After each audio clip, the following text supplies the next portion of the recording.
Exchange പ്രവാസ ലോകത്തിലേക്ക് സ്വാഗതം.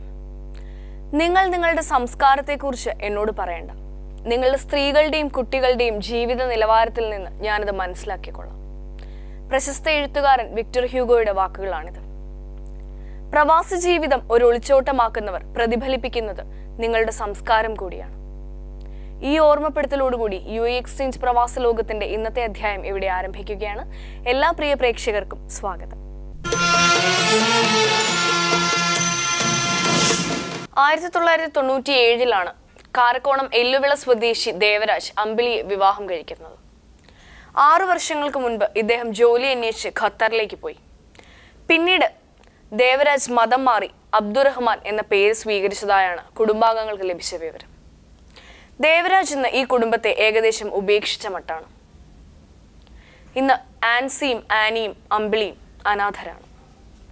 ദേവരാജിനെ കുറിച്ചുള്ള വിശദ വിവരങ്ങൾ നമുക്ക് ഇവരോട് തന്നെ ചോദിക്കാം. ദേവരാജ് 6 വർഷമായിട്ടുള്ള പോയിട്ട്. നാട്ടിലെന്താ പോലെ? നാട്ടിൽ കല്ല് ലോറിയിൽ പോകുമായിരുന്നു. അതിനുശേഷം ഖത്തറിലോട്ട് പോയി. അപ്പോൾ 2 പ്രാവശ്യം 10 മാസമാകുമ്പോൾ 2 പ്രാവശ്യം വന്നിരുന്നു.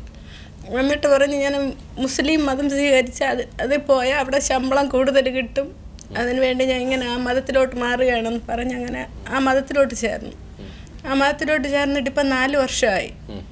അതിനുശേഷം 2 വർഷം വരെ വീണ്ടും വിളിക്കുകയും പൈസയൊക്കെ അയച്ചു തരികയും ചെയ്യുമായിരുന്നു. ഇപ്പം 2 വർഷം കൊണ്ട് ഒരിക്കലും വിളിക്കുകയില്ല, പൈസ അയക്കുക അങ്ങനെയൊന്നുമില്ല. നമുക്ക് മൊബൈൽ വഴി ബന്ധപ്പെടാനുള്ള ഒരു ഇതുമില്ല. ഞാൻ പറഞ്ഞിട്ട് ജയിലിൽ പോകുന്ന കാലത്ത് ഗൾഫിൽ ജയിലിലുള്ള ആളുകൾ ഇസ്ലാം മതം സ്വീകരിക്കും. കാരണം എന്താ വെച്ചാൽ ഇസ്ലാം മതത്തിൽ ചേർന്നാൽ കുറച്ച് ദിവസം ഒഴിവ് കിട്ടും. വീണ്ടും ഒരു ഹിന്ദു മതത്തിലേക്കോ അല്ലെങ്കിൽ തങ്ങളുടെ തദ്ദേശീയ മതങ്ങളിലേക്കോ മാറുമെന്ന് അതൊക്കെ പറഞ്ഞു കേട്ടതാണ്, അറിയില്ല. പക്ഷേ ഇതിപ്പോൾ അവർ നേരിട്ട് പറയാണ്. ഭാര്യയെ ഉപേക്ഷിക്കുക, മക്കളെ ഉപേക്ഷിക്കുക, പൂർണ്ണമായിട്ട് തൻ്റെ ഉത്തരവാദിത്വത്തിലല്ല എന്ന് പറയുക, കടം വാങ്ങി വീട് വെച്ചതൊന്നും തൻ്റെ ബാധ്യതയല്ല എന്ന് പറയുക, ആരും നോക്കാനില്ല, അനാഥരായിട്ട് മനുഷ്യരെ തെരുവീതിയിലേക്ക് എറിയുക, ഇതൊക്കെയാണ് ഇസ്ലാം മത വിശ്വാസത്തിലൂടെ നിങ്ങൾ ഉന്നം വയ്ക്കുന്നതെങ്കിൽ ആ മതവും നിങ്ങളും തമ്മിൽ യാതൊരു ബന്ധമില്ല എന്ന് അബ്ദുറഹ്മാൻ സാഹിബെ നിങ്ങളെ ഞാൻ ഓർമ്മിപ്പിക്കുകയാണ്. ഫിലിപ്പീൻസിലും ഇന്തോനേഷ്യയിലുമൊക്കെ പ്രാഥമിക വിദ്യാഭ്യാസ കാലത്ത് തന്നെ പ്രവാസ ജീവിതത്തെക്കുറിച്ചുള്ള ചിന്തകൾ കുട്ടികളുമായി പങ്കുവയ്ക്കാറുണ്ട്. എന്നാൽ നമ്മുടെ നാട്ടിലാകട്ടെ സിനിമയും സംഗീതവും ഒക്കെ നമ്മുടെ സിലബസിൽ ഇടം നേടിയെങ്കിലും ജനസംഖ്യയുടെ 1/6 വരുന്ന പ്രവാസി മാത്രം ആർക്കും ഇവിടെ പഠന വിഷയമായിട്ടില്ല. ഇക്കഴിഞ്ഞ ജനുവരി 9 ഭാരതീയ പ്രവാസി ദിനത്തിൽ പറവൂർ തത്തപ്പള്ളിയിലുള്ള പീസ് ഇന്റർനാഷണൽ സ്കൂളിലെ പ്രൈമറി കുട്ടികൾ പ്രവാസി ദിനം ആചരിച്ച ദിവസം ഞങ്ങളുടെ സംവിധായകൻ റഫീഖ് റാവുത്തർ മുഖ്യാതിഥിയായിരുന്നു. നിരവധി പ്രവാസികളുടെ കുട്ടികൾ പഠിക്കുന്ന ഈ സ്കൂളിൽ പ്രവാസികളെക്കുറിച്ചും പ്രവാസ ജീവിതത്തെക്കുറിച്ചും സംസാരിക്കാൻ ഞങ്ങളുടെ സംവിധായകന് ഒട്ടനവധി കാര്യങ്ങളുണ്ടായിരുന്നു. ഇന്ന് പ്രവാസി ദിനമാണ്. പ്രവാസി ദിനം എന്ന് പറഞ്ഞാൽ മൈഗ്രൻസ് ഡേ. എന്താണ് പ്രവാസി? സ്വന്തം നാടും സ്വന്തം വീടും സ്വന്തം കുടുംബത്തേക്ക് വിട്ടിട്ട് പോകുന്നവരുടെ വിഷമം വലുതാണ്. അങ്ങനെയുള്ള മനുഷ്യരെ കുറിച്ച് അഫ്രാൻ്റെ ഉപ്പാനമാരുള്ളവരെ, ഇവിടെയുള്ള പല കുട്ടികളുടെയും ഉപ്പമാരും അച്ഛന്മാരെയും അമ്മമാരെയുമായുള്ളവരെ കുറിച്ച് ചിന്തിക്കാൻ ഓർക്കാനുള്ള ഒരു ദിവസമാണ് പ്രവാസി ദിവസം. മരുഭൂമിയുടെ ഒത്ത നടുക്ക് ഭക്ഷണമോ താമസ സൗകര്യമോ ലഭിക്കാതെ ഒരു ടാങ്കറിൻ്റെ അടിയിൽ ഞാൻ 2.5 മാസം ടാങ്കറിൻ്റെ അടിയിൽ ഞാൻ കഴിഞ്ഞ ഒരവസ്ഥ എനിക്കുണ്ടായിട്ടുണ്ട്.